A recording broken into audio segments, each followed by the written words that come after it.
parlare ai giovani col linguaggio dei giovani. Questa era la sfida e per realizzarla siamo andati all'Istituto di Formazione Professionale di IAL Lombardia, sede di Viadana.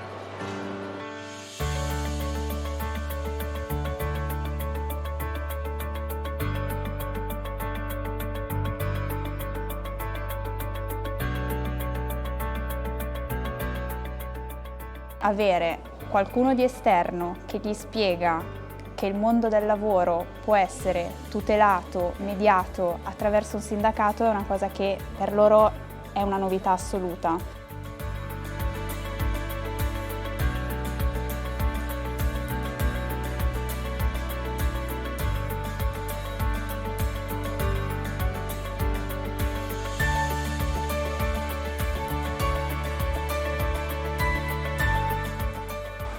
Accogliere dei professionisti in altri ambiti, tanto più meglio se legati al mondo del lavoro come la CISL che si occupa dei lavoratori stessi, per noi è stato molto importante.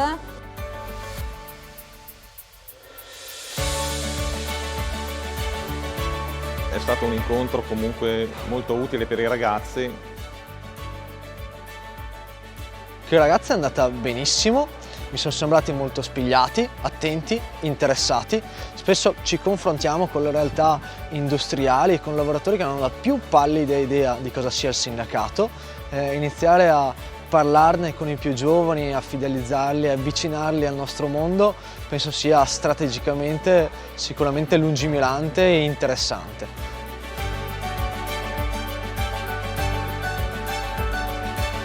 È che oggi abbiamo avuto delle sensazioni bellissime, a partire proprio dal fatto che loro di sindacato, della parola, di cosa sia, non avevano la più pallida idea.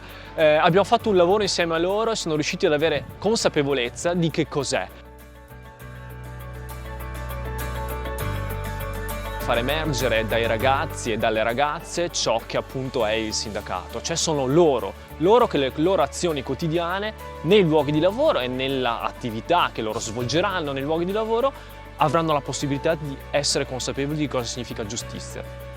Siamo fieri di quello che abbiamo fatto fino adesso perché ci sentiamo, diciamo, molto responsabilizzati di questa cosa perché insomma è seria, basta.